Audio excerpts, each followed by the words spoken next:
ভিডিওতে আমরা ভিওফাইসির বা ব্রাউন অ্যালগি যে আছে সেটা সম্বন্ধে জানবো এবং তার এক্সাম্পল ফিউকাস সম্বন্ধে আমরা পড়ব। দেখো, কমন নেম ব্রাউন অ্যালগি, কারণ ফিউকোজ্যান্থিন থাকে। খাদ্যবস্তু হচ্ছে ম্যানিটল এবং ল্যামিনারিন এবং সেলওয়াল, সেলুলোজ এবং অ্যালজিন দিয়ে তৈরি, এবং ফ্লাজেলা থাকে ল্যাটারাল সাইডে এবং আনইকুয়াল। পড়বো আমরা। দেখো, এটা হচ্ছে ফিউকাস নিয়ে আমরা পড়বো। এবার ফিউকাসের এটা দেহ হলো ফার্স্ট মাটির পাথরের গায়ে যুক্ত থাকে, এটা হচ্ছে বৃন্ত। দেন উপরের গোটা পাতার মতো অংশটাকে আমরা বলবো ফন্ড। এবং যে সকল আমাদের ফন্ডের মধ্যে মধ্যশিরা থাকবে না, সবগুলোর মধ্যে দেখো মধ্যশিরা আছে, সেখানে আমাদের তাকে আমরা বলবো রিসেপ্টেকল। এবং রিসেপ্টেকলের মধ্যে আমাদের জননাঙ্গ ধারণকারী যে কক্ষ, ওটাকে আমরা বলবো কনসেপ্টিক্যাল। ঠিক আছে। এবার ফিউকাসের মধ্যে দেখো বায়ুথলি আছে। এবার চলো আমরা রিসেপ্টেকল দেখি। অঙ্গজ জনন খণ্ডী ভবনের মাধ্যমে হতে পারে, যে যৌন জননটা ভালো করে পড়বে। এবার এই দেখো, আমাদের একটা যদি এবার ছেলেদের পুংধানী বা অ্যান্থ্রেডিয়াম এবং মেয়েদের স্ত্রীদের ক্ষেত্রে আমাদের উগোনিয়াম তৈরি হয়, এবং এটা পৃথক একটা ফিউকাসের মধ্যেও তৈরি, মানে এই কনসেপ্টেবল, এটা হচ্ছে একটু অসুবিধা হয়। কনসেপ্টেকল আলাদা আলাদা হতে পারে, আবার একই থ্যালাসেও তৈরি হতে পারে। দেখো, এই একটা থ্যালাসের মধ্যেই দেখো এখানে কি আছে, শুধুমাত্র অ্যান্থ্রেডিয়া। এবার একটা যে অ্যান্থ্রেডিয়ার ছবি দেখো, এই যে অ্যান্থ্রেডিয়া, তার মধ্যে আমাদের মিওসিস প্রক্রিয়া দেখা যায়, মানে যে আমাদের রেণু মাতৃকোষ্ঠ থেকে সেখানে মিওসিস প্রক্রিয়ায় বিভাজিত হয়ে আমাদের কী তৈরি করবে, রেণু তৈরি করবে। এবং রেণুগুলো আমাদের রেণুগুলো যখন রেণুস্থলী থেকে বের হবে এবং করে ফ্ল্যাজেলা তৈরি হবে। বুঝতে পারলে? যে পুংধানী দেখো, ক্ষুদ্র ক্ষুদ্র উপবৃদ্ধি প্যারাফিসিস কন্ডাসে অসংখ্য রোম দেখা যায়। কোথায় গেল?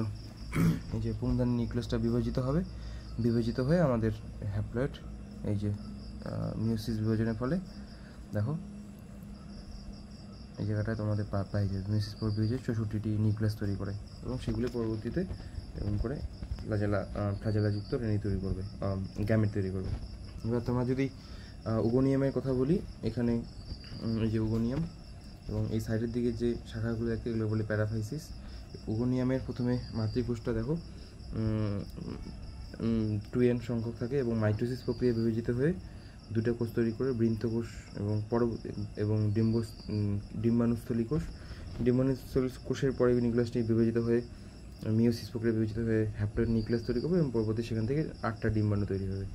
এবার মনে রাখবে, নিষেক কিন্তু এখানে বাইরে হয়, দুটেই স্ত্রীরেণু ডিম্বাণু শুক্রাণু উভয়ই বের হয়ে যায়, এবং বের হয়ে আমাদের কী তৈরি হয় দেখো, এই ছবিটা নিশ্চয়ই দেখতে পাচ্ছ।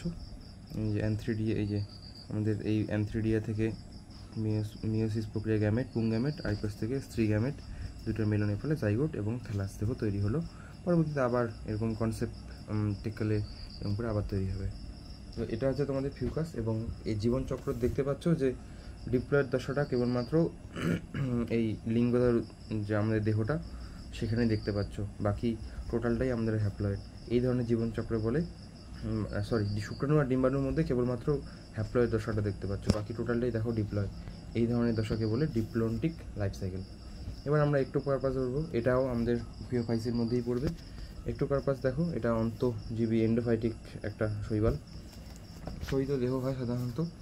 এবং মনে রাখবে, এখানে মনে রাখবে উগামাস প্রকৃতি যৌন জনন কিন্তু অনুপস্থিত, এবং এখানে অযৌন জনন দেখা যায়। এবার অযৌন জনন দুই প্রকার। এক কক্ষ বিশিষ্ট রেণুস্থলী, যে এক কক্ষের মধ্যে একটা নিউক্লিয়াস থাকে, সেটা মিওসিস প্রক্রিয়ায় পরবর্তীতে বিভাজিত হয়ে আমাদের অনেকগুলো জুমিওস্পোর বা চলরেণু তৈরি করে। ঠিক আছে, মিওসিস তারপর মাইটোসিস প্রক্রিয়া বিভাজিত হয়ে, এবং এই চলরেণুটা মাটিতে অঙ্কুরিত হয়ে আমাদের আবার একটা হ্যাপ্লয়েড থ্যালাস দেহ তৈরি করবে। ঠিক আছে, দেখো এই যে মিওসিস প্রক্রিয়া বিভাজিত হলো, জুমিওস্পোরটা হ্যাপ্লয়েড থ্যালাস তৈরি করলো। এবার তোমরা যদি বহুকক্ষ, এই যে এক কক্ষ গেল, এবার হচ্ছে তোমরা পড়বে বহুকক্ষ বিশিষ্ট রেণুস্থলী। বহুকক্ষ বিশিষ্ট রেণুস্থলীর মধ্যে দেখবে এই যে ছবিটা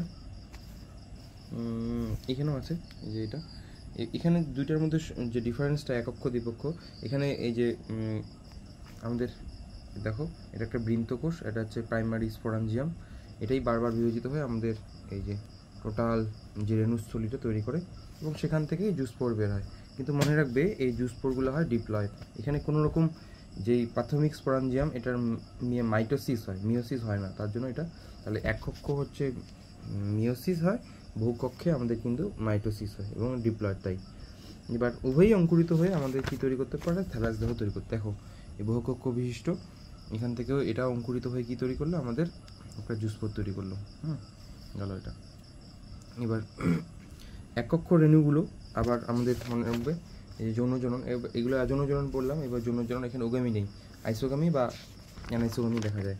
এবার দেখো জুস্পোরগুলোই কিছু পুং গ্যামেট, আইসোগ্যামেট হিসেবে কাজ করবে এবং দুটোই মিলিত হয়ে আমাদের জাইগোট, এবং জাইগোটটা আবার থ্যালাস তৈরি করবে। বুঝা গেল? এবং এই এক কক্ষ হোক বা বহুকক্ষ বিশিষ্ট হোক, দেখো দুই ধরনের ক্ষেত্রেই আমাদের থ্যালাসটা একই রকম না, সেটা অযৌন জনন হোক বা যৌন জননে হোক, এই ধরনের জননকে বলা হয় আইসোমরফিক জেনারেশন। এবং দেখবে দ্বিকক্ষ বিশিষ্ট রেণুস্থলী থেকে কিন্তু আমাদের কোনো রকম চলরেণু মানে মিওসিস প্রক্রিয়ায় মানে যৌন জননে অংশগ্রহণ করে না। যে গ্যামেটগুলো সেগুলো শুধু অঙ্কুরিত হয়ে আমাদের টোটালি থ্যালাস দেহ তৈরি করে। বাট এক কক্ষ বিশিষ্ট রেণুস্থলী থেকে দেখো আমাদের কিন্তু একটা গ্যামেট মানে যৌন জনন কিন্তু দেখা যাচ্ছে। বুঝা গেল? এই ছিল আমাদের ফিওফাইসি।